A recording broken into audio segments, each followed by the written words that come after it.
जदयू में दो नेताओं ने इस्तीफा दिया है, इस पर क्या असर होगा? देखिए, एक को हम द्वितीय नास्ते।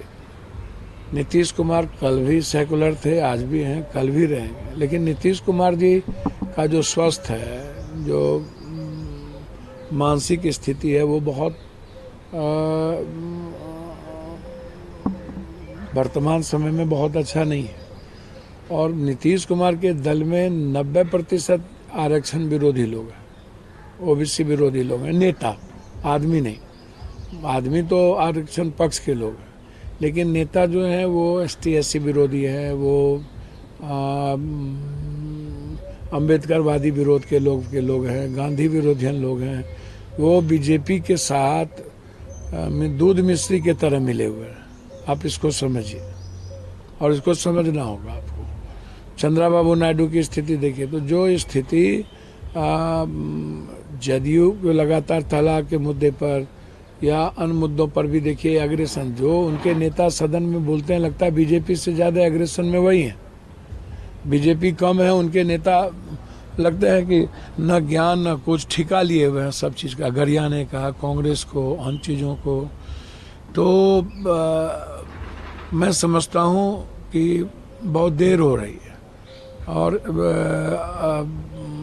यदि कोई नेता बच भी जाए जदयू में, मुस्लिम या कोई ऐसे लोग, तो आप एक बात समझिए कि इस निर्णय से उन्होंने अपना अंतिम कील ठोक लिया। बीजेपी ने अपना एजेंडा तय कर लिया। आप इसको समझिए, बीजेपी को खत्म करना था चंद्रबाबू नायडू को, तो उनको भी उन्होंने खत्म कर दिया कि अब तुम जाओगे कहाँ।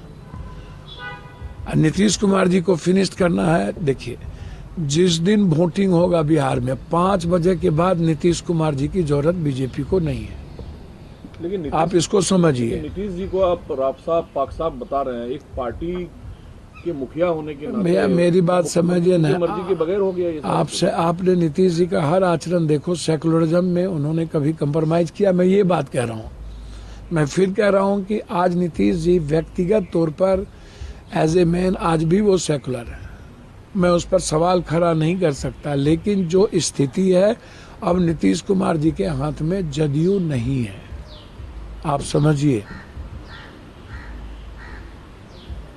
जदयू कहीं और शिफ्ट कर चुका है, जो बीजेपी की पूरी आइडियोलॉजी उनके साथ है। ये जो दो नेता इस्तीफा दिया है भैया, ये तो लेट आए, ये तो लेट आए, बहुत देर हो गए, दुरुस्त आए। लेकिन मैं कह रहा हूं कि एक भी ऐसे लोग जो ईबीसी के हैं, जो ओबीसी के हैं, जो माइनॉरिटीज के हैं, जो बुद्धवादी और अंबेडकरवादी सोच के हैं, उनको जदयू में अब रहने का कोई जगह नहीं है।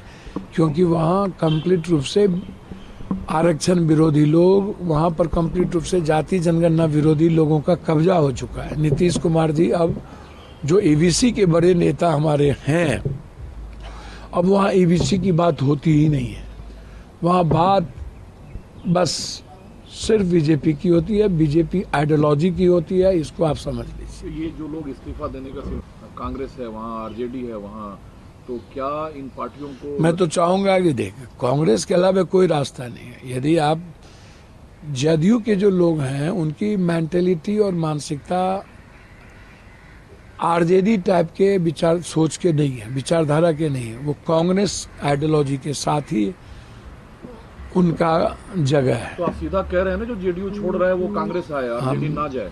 मैं तो सीधा कह रहा हूं कि कांग्रेस ही एक बड़ी पार्टी है जो बीजेपी की आइडियोलॉजी को खत्म कर सकती है, बीजेपी के नफरत को खत्म कर सकती है, बीजेपी के देश विरोधी सोच को खत्म कर सकती है, गरीब विरोधी सोच को खत्म कर सकती है, युवा विरोधी सोच को खत्म कर सकती है। आरक्षण और जाति जनगणना विरोधी सोच को यदि कोई खत्म करेगी तो वो कांग्रेस है, वो राहुल जी और प्रियंका गांधी। ये जेडीयू के वोट को हड़पने की जी कहते हैं कि जेडीयू का मतलब अब बीजेपी हो गया। आप भी कह रहे हैं कि जेडीयू का मतलब अब बीजेपी हो गया। तेजस्वी जी क्या बोलते हैं ये मैं नहीं जाऊंगा, वो क्या करते हैं लोकसभा में, उनका क्या सोच स्टैंड रहता है, विधानसभा में क्या स्टैंड रहता है, और कौन कौन लोग डबल स्टैंडर्ड और गेम से चल रहे हैं, ये दुनिया देख रही है।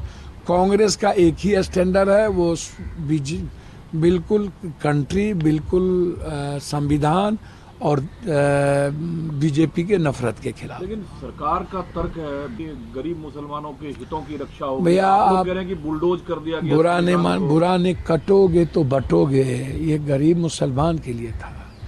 1% भी एजुकेशन पर नहीं, उसके डेवलपमेंट पर नहीं, उसके इदारा पर नहीं, उसके मदरसा को कहता है आतंकवादी, मदरसे को बोलता है आतंकवादी का वो जगह है। ये पिछड़ा मुसलमान के लिए है। हाँ, कहता है बच्चा पैदा करने का मुसलमान एक टूल है, ये पिछड़ा मुसलमान है। ये कहता है कपड़े से देखो, ये कहता है एक भी मुसलमान नहीं लगा सकते हो।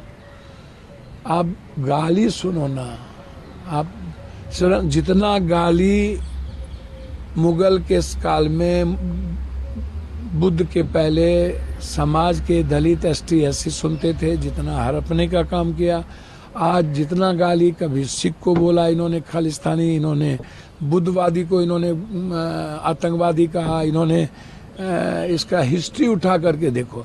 क्रिश्चियन को इन्होंने कह दिया ये धर्मांत करने वाला है, इसको बर्बाद कर दो।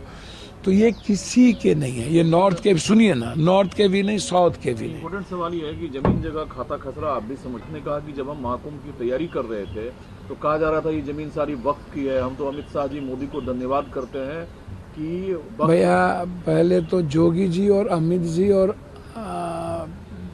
मोदी जी में कौन हिंदू कौन सम्राट बनेगा, पहले ये अपना देख लीजिए। आप दोनों की स्थिति क्या है, आप कौन ज्यादा गाली देंगे कौन कम करेंगे।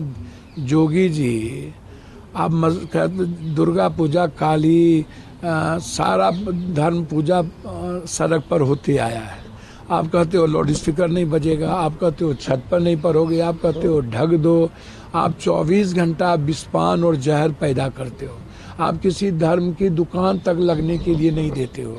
आप बात करोगे जमीन की, आप अपने हिस्ट्री को देखो ना जोगी जी, कि कौन लोग हैं, चाहे वो कोई हो, राजा महाराजा जो इतने बड़े बने, तो उनका हिस्ट्री मुगल और अंग्रेज के समझौता और मुखबिरी से ही न बनी। तो आप उस हिस्ट्री को, और जोगी जी से मैं कहूँगा कि बौद्ध का जन्म क्यों हुआ, आप जैसे लोगों के नफरत के कारण ही बौद्ध का जन्म हुआ। इस्लाम नहीं थे, इस्लाम बहुत बाद में आया। लेकिन आप जीते, इंडिपेंडेंट हैं, कांग्रेस आपको कार में रख नहीं रही है, लेकिन जेडीयू से इस्तीफा दिए नेता का वेलकम आप कांग्रेस में कर रहे हैं। देखिए ना, मैंने पहले ही कहा कि मेरी कोई औकात है नहीं। कांग्रेस राजा है, अब वो उनको तांती का एक आदमी हेलीकॉप्टर पर घूम लिया तो कांग्रेस उसको माथा पर लेके घूमने लगी। भैया तांती ततमा की लड़ाई पप्पू यादव लड़ रहा है, कांग्रेस किसको कब कहाँ लेकर के घूमने लगेगी वो टेक्निकलिटी में है। तो किस आधार पे आप वेलकम कर रहे हैं? भैया हम कांग्रेस की आइडियोलॉजी यदि पप्पू यादव को स्वीकार है और उनका मोहब्बत और उनके जो रास्ते कांग्रेस की है वो नेशन के प्रति, संविधान के प्रति बिल्कुल फेयर है। मैं यदि आइडियोलॉजी की बात करता हूं तो उसमें पप्पू यादव को कांग्रेस भक्त मत बताइए। मैं कांग्रेस के लीडरशिप के साथ हूं, कांग्रेस की आइडियोलॉजी की बात मैंने की। यदि आप किसी को भी आना है तो कांग्रेस की आइडियोलॉजी व्यापक है, बड़ा है, और बीजेपी के खिलाफ कांग्रेस ही लड़ती है। तो इसीलिए मैंने कहा क्षेत्रीय पार्टी तो कभी समझौता कर लेती है, कभी लोकसभा में कोई कैरेक्टर हो जाता है, विधानसभा में कोई कैरेक्टर हो जाता है, कभी चुप हो जाते हैं, कभी एनआरसी में चुप हो जाएंगे, कभी किसी मुद्दों पे चुप हो जाएंगे। लाइन है आपके हिसाब से कि नीतीश कुमार पर्सनली सेकुलर है, विरोधी है? नीतीश कुमार रियल में सेकुलर छवि के हैं, और मैं जो मानता हूं, और उनकी बीमारी मना स्थिति इस तरह हो गई है कि नीतीश कुमार जी का निर्णय अब 90% पार्टी बीजेपी पक्ष में या मुस्लिम विरोधी नहीं है।